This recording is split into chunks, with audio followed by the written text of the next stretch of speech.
रानी कैकेयी का जन्म कैकेय राज्य में हुआ। रानी कैकेयी कैकेय नरेश राजा अश्वपति की पुत्री थी। इनके पिता राजा अश्वपति घोड़ों के भगवान थे, इसलिए इन्हें अश्वपति कहा जाता था। रानी कैकेयी का नाम उनके राज्य यानी कैकेय के नाम पर पड़ा। रानी कैकेयी 7 भाइयों की एकलौती बहन थी। कैकेयी बचपन से ही मातृ प्रभाव के बिना रही है। कैकेयी के पिता ने कैकेयी की मां को अपने महल से बाहर कर दिया था, जब उन्हें पता चला कि उसकी मां का स्वभाव सुखी परिवार के लिए अनुकूल नहीं है। इसके अलावा इनके पिता अश्वपति को एक वरदान मिला था कि वे पक्षियों की भाषा समझने में सक्षम हैं। एक दिन राजा और उनकी रानी अपने महल के उद्यान में टहल रहे थे, तभी राजा ने 2 हंसों के जोड़ों को आपस में बात करते सुना। उनकी बातों से राजा बहुत ही खुश हुए और दिल से हंस पड़े, जिससे उनकी पत्नी की जिज्ञासा बढ़ने लगी। तथ्य यह था कि राजा अश्वपति को अपने जीवन को खोने के बारे में पता चल गया था और वे इसका खुलासा उनके सामने नहीं कर सकते थे। उनकी पत्नी राजा की खुशी का कारण जानने के लिए आतुर थी। जब राजा को ये पता चला कि उनकी पत्नी को उनके जीवन और भलाई की कोई परवाह नहीं है, तो उन्होंने उनको अपने घर से बाहर कर दिया। इसके बाद कैकेयी ने अपनी मां को दोबारा कभी नहीं देखा और फिर कैकेयी की देखभाल उनकी दासी मंत्रा ने की। वह दरबार में अपने स्टेटस को आगे बढ़ाने के लिए योजनाएं बनाया करती थी। इस तरह रानी कैकेयी का बचपन और शुरुआती जीवन व्यतीत हुआ। एक बार अयोध्या के राजा दशरथ को कैकेय नरेश अश्वपति ने अपने महल में आमंत्रित किया। उनके स्वागत के लिए सभी महल के द्वार पर उनकी प्रतीक्षा कर रहे थे। उनकी युद्ध कौशल और महानता की चर्चाएं सभी जानते थे। सभी उनके एक दर्शन मात्र के लिए आतुर थे, क्योंकि राजा दशरथ राजा हरिश्चंद्र जैसे महान राजाओं के समान महान थे। उनकी देखरेख के लिए रानी कैकेयी खुद लगी हुई थी। जब राजा दशरथ की नजर रानी कैकेयी पर पड़ी, तब वे उनसे बहुत प्रभावित हुए। उन्होंने उनसे शादी करने की इच्छा जताई, किंतु इनके पिता को इनके शादीशुदा होने के कारण यह मंजूर नहीं था।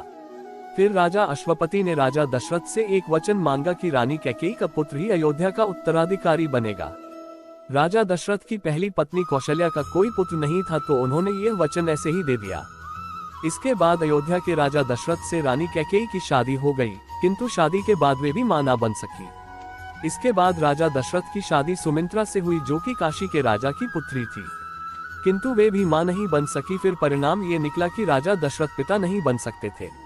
राजा दशरथ के कोई भी पुत्र न होने कारण वे बहुत दुखी रहते थे। इसके लिए एक बार एक यज्ञ का आयोजन किया गया, जिससे बाद रानी कौशल्या का सबसे बड़ा पुत्र राम हुआ। इसके बाद रानी कैकेयी का पुत्र भरत हुआ और फिर रानी सुमित्रा को 2 पुत्रों की प्राप्ति हुई, जो कि लक्ष्मण और शत्रुघ्न थे। इस तरह राजा दशरथ को 4 पुत्रों की प्राप्ति हुई। रानी कैकेयी राजा दशरथ की सबसे प्रिय पत्नी थी। राजा दशरथ कैकेयी के सौंदर्य और साहस के कायल थे। कैकेयी सौंदर्य की धनी होने के साथ साथ युद्ध कौशल की भी धनी थी। वे राजा दशरथ के साथ युद्ध में भी उनका साथ देने जाती थी। एक बार देवराज इंद्र सम्रासुर नामक राक्षस से युद्ध कर रहे थे, किंतु वह राक्षस बहुत ही बलशाली था। उसका सामना कोई भी देवता नहीं कर पा रहे थे। ऐसे में वे राजा दशरथ के पास सहायता के लिए गए। तब राजा ने उन्हें सम्रासुर से युद्ध करने के लिए आश्वासन दिया और वे युद्ध के लिए जाने लगे। तभी रानी कैकेयी भी उनके साथ जाने के लिए इच्छा जताने लगी। राजा दशरथ भी रानी कैकेयी को अपने साथ युद्ध में ले गए। युद्ध की शुरुआत हो गई। युद्ध के दौरान एक बाण राजा दशरथ के सारथी को लग गया, जिससे राजा दशरथ थोड़े से डगमगा गए। तब इनके रथ की कमान रानी कैकेयी ने संभाली। वे राजा दशरथ की सारथी बन गई। इसी के चलते उनके रथ का एक पहिया गड्ढे में फंस गया। सम्रासुर नामक राक्षस लगातार राजा दशरथ पर वार कर रहा था, जिससे राजा दशरथ बहुत अधिक घायल हो गए। ये देख रानी ने रथ में से उतरकर जल्दी से रथ के पहिए को गड्ढे से बाहर निकाला और खुद ही युद्ध करने लगी। वह राक्षस भी उनके पराक्रम को देखकर भयभीत हो गया और वहां से भाग गया। इस तरह रानी कैकेयी ने राजा दशरथ के प्राणों की रक्षा की।